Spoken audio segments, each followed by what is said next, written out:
If you're buying a home or even thinking about it, there's something that you should understand before you ever write an offer, and that's the offer paperwork itself. Most buyers have never reviewed the purchase contract that they're about to sign. They typically see it for the first time on their phone through DocuSign while they're under pressure to move quickly and to get an offer out. That is not the right moment to be learning how it works, and there's some very important reasons for this that I'm going to show you. And the last one can actually be the difference between you getting the price you want and not. My name is Michael Hausam. I'm an active real estate broker in Southern California. I've been licensed for nearly 25 years, and I got into the mortgage business as my first job out of college a decade before that. I'm also the founder of HAUS ADVANTAGE Academy, where I help realtors become better realtors. So this here, I don't know if you've ever seen one, this is the California purchase contract. It is 17 pages long, and it's used whether you're buying a $70,000 home up in the high desert or one for $170 million on a canyon above Beverly Hills. So here's the thing that most buyers don't realize. This purchase contract is not just paperwork where the number is written at the top. It's the document that communicates seriousness, preparation, and risk to a seller. Price is only one piece of it.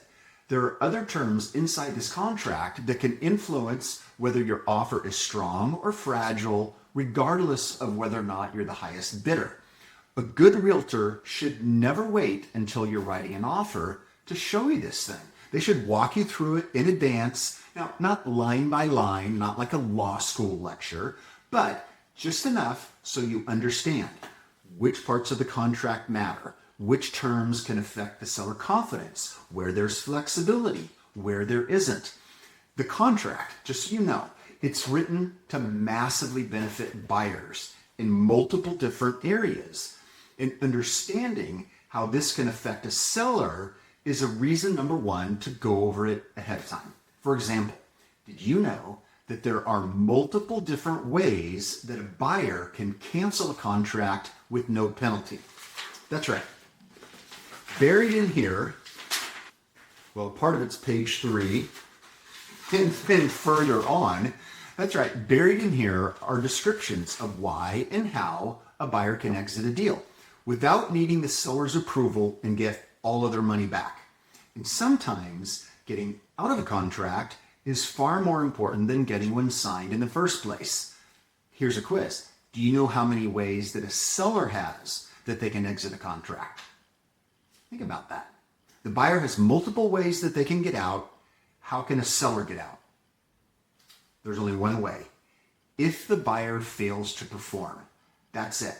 The buyer's got all these different ways that they can cancel and get their money back, but a seller can't do anything unless a buyer fails to perform what they promised to do. So you think about you're in escrow and another offer comes in, or for whatever reason the seller wants to cancel, they can't. They're literally handcuffed to you.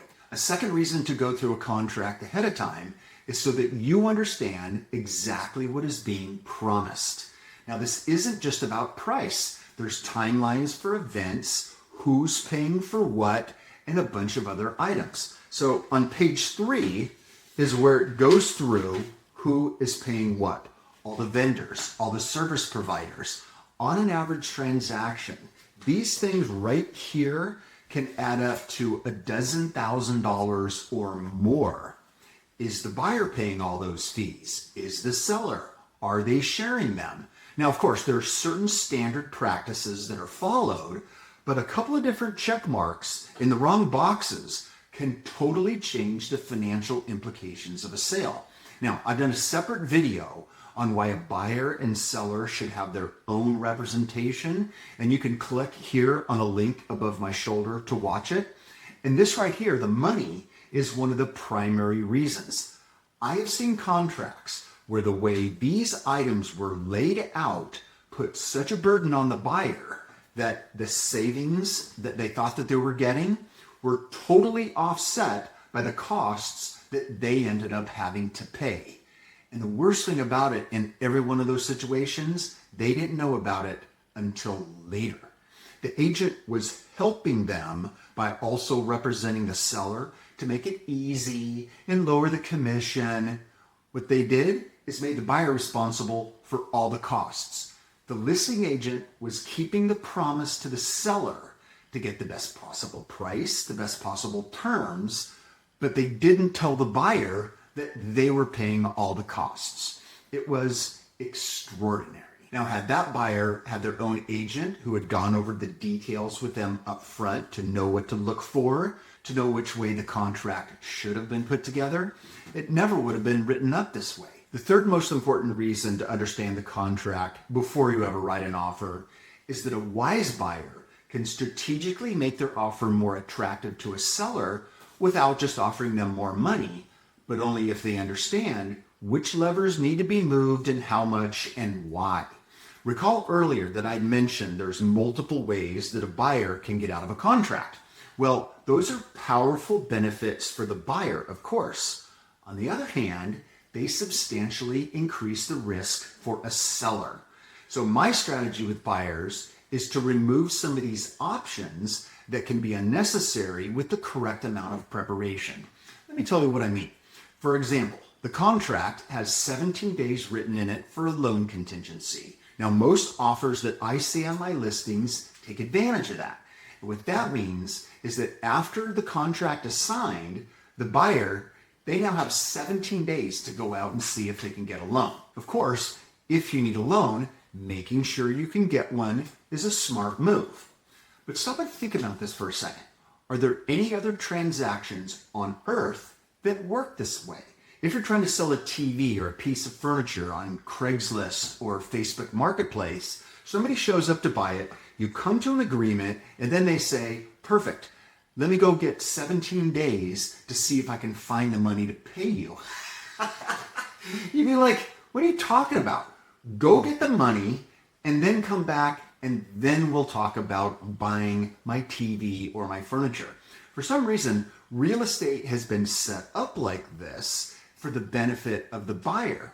Now, if your agent up front has helped you make certain that your loan approval is in place, that there's no concerns about it, then you can remove this contingency. That will make your offer more attractive to a seller without any increased risk to yourself. A pro agent is not only going to understand this concept, they're going to go over all of this with you way beforehand so that you understand what's at stake, the benefit of the strategy before you ever try to find a house. And this is just one of the multiple ways how the contract can be adjusted to move to your advantage, potentially resulting in a lower price or beating out another competing buyer. Buyers who understand this are calmer when it's time to act, they make better decisions in the moment, and they're less likely to feel rushed or surprised. I've seen buyers win homes not because they paid more, but because their offer communicated clarity and preparation through these other terms. And those kinds of things don't happen by accident. It happens when a buyer is prepared way before the actual moment arrives. Now, if your realtor has never reviewed the purchase contract with you, that's a signal. It doesn't mean they're a bad person, but it could mean that you're going to learn important hard lessons under pressure when mistakes are more likely to be made. And if you're thinking about interviewing a realtor, ask them that question. Can we practice the contract and can you show me the strategies that you're going to be using? This is in part why Fix My Realtor exists. Help you making those kinds of decisions and thinking it through that way. For more guidance, go to fixmyrealtor.com or click on the link below to watch the next video coming up.